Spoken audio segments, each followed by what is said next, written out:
আসসালামু আলাইকুম। গুচ্ছভুক্ত তোমাদের বৃষ্টি বিশ্ববিদ্যালয় ইতিমধ্যে তোমাদের প্রথম মেধা তালিকা প্রকাশিত হয়েছে। তো তোমরা এখন অধীর আগ্রহে বসে আছো যে অনেকে প্রথম মেধা তালিকায় সাবজেক্ট পাও নাই তোমাদের পজিশন দূরে থাকার কারণে। এটা তোমরা কেন পাও নাই এই বিষয়টা একটু কথা বলি। যে তোমরা হয়তো জানো যে বিভিন্ন বিশ্ববিদ্যালয়ে অনেক স্টুডেন্ট কি পরীক্ষা দিয়ে টিকে এবং তারা ভর্তিও আছে, যেমন ঢাকা, রাজশাহী, জাহাঙ্গীর, চট্টগ্রাম সহ অন্যান্য বিশ্ববিদ্যালয়ে কিন্তু তারা কি ভর্তি আছে। তারা ভর্তি থাকা সত্ত্বেও কিন্তু জিএসটিতে তাদের কিন্তু পজিশন ভালো থাকে। জিএসটিতে পজিশন ভালো থাকে। পজিশন ভালো হওয়ার কারণে তারা এখানে কি করে সাবজেক্ট চয়েস দেয়।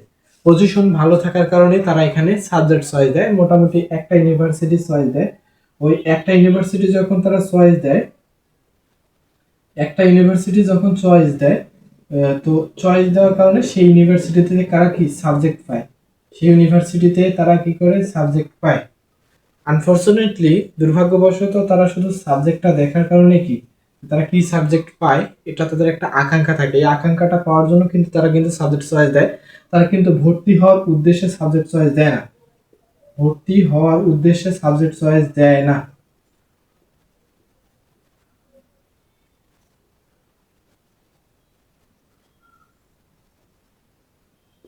ভর্তি হওয়ার উদ্দেশ্যে কিন্তু তারা সাবজেক্ট চয়েস দেয় না। তারা মূলত দেখে যে তারা কি সাবজেক্ট পায়, তা তাদের একটা আকাঙ্ক্ষা থাকে। আকাঙ্ক্ষাটার কারণে কিন্তু তারা সাবজেক্ট চয়েস দিয়ে থাকে। তো এখন আমি যদি বলি যে জিএসটিতে এবিসি ইউনিটের কত পজিশন পর্যন্ত সর্বশেষ সাবজেক্ট পেয়েছে, এটা আসলে এইভাবে বলা সম্ভব না। তোমরা হয়তো জানো আজানের কিছুক্ষণ আগে, অর্থাৎ জুম্মার আজানের কিছুক্ষণ আগে তোমাদের মেরিট প্রকাশিত হয়েছে, অর্থাৎ সার্ভার খুলছে। তো এই খোলার কারণে আমার সঙ্গে তো সবার যোগাযোগ নেই। সর্বশেষ যে কার পজিশন কত এই সাবজেক্ট পেয়েছে এই বিষয়টা আসলে ওইভাবে বলা সম্ভব না। তবে এটা আমি বলতে পারি যে দ্বিতীয় মেরিটে কত দূর পর্যন্ত সাবজেক্ট চাইতে পারে। তো প্রথমে এই ইউনিটটা একটু পরে বলি। বি ইউনিটের আমাদের আসন সংখ্যা ২৮০০ প্লাস টোটাল, বিভাগ পরিবর্তন সহ।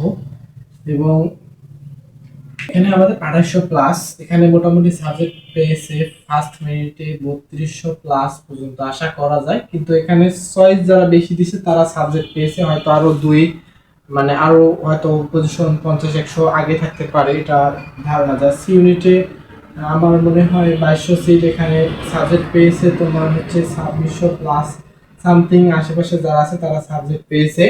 এবং এই ইউনিটে বিভাগ পরিবর্তন এখানে অনেক কাহিনী আছে, যেমন বায়োলজি প্লাস গণিত, উত্তর জীবনে বিভিন্ন উত্তর কানেকশন আছে। এগুলো যারা হচ্ছে দাগাইছে, এগুলো বিভিন্ন কাহিনী আছে। ম্যাথ বায়োলজি যারা দাগাইছে তাদের একটু অগ্রাধিকারটা বেশি থাকে। এদের দুটো পজিশন থাকা সত্ত্বেও কিন্তু এরা সাবজেক্ট পাবে। এরপর হচ্ছে যে পজিশন ওয়াইজ যারা সাবজেক্ট ওয়াইজ দিছে বিভিন্ন ভিত্তিতে কিন্তু তারা সাবজেক্ট পেয়ে থাকে। তো এখানে মনে হয় ১০,০০০ ফার্স্ট মেরিটে হচ্ছে ১০,০০০ প্লাস সাবজেক্ট পেয়েছে, আর ১০,০০০ প্লাসে যাদের মেরিট ছিল তারা এখানে সাবজেক্ট পেয়েছে। তো এখন দ্বিতীয় মেরিটে কতদূর পর্যন্ত যাইতে পারে? দ্বিতীয়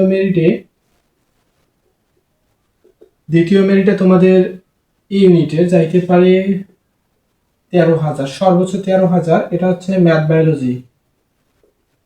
প্লাস বায়ো। অন্যান্য যেগুলো আছে সেগুলো হয়তো কম পজিশন থাকবে। এরপর হচ্ছে তোমার হচ্ছে এটা ইউনিট। এখন বি ইউনিটে যেহেতু ৩২০০ প্লাস যাইতে পারে, সর্বোচ্চ ৩৭০০ প্লাস দ্বিতীয় মেরিটে যাইতে পারে। এরপর সি ইউনিটে হচ্ছে ২৮৫০ প্লাস যাইতে পারে ইনশাআল্লাহ। তো এটা আসলে আমার একটা সম্ভাব্য প্রেডিকশন, এটা যে সবসময় সত্যি হবে এই বিষয়টা এরকম না। তো জাস্ট একটা ধারণা। তো তোমার কত ওয়েটিং কাছাকাছি এটা কমেন্টে জানাও এবং ভিডিওটিতে একটি লাইক দাও। পরবর্তীতে জিএসটি বিশ্ববিদ্যালয়ের যে কোনো তথ্য পেতে আমার চ্যানেলটি সাবস্ক্রাইব করে রাখো। সকলকে ধন্যবাদ।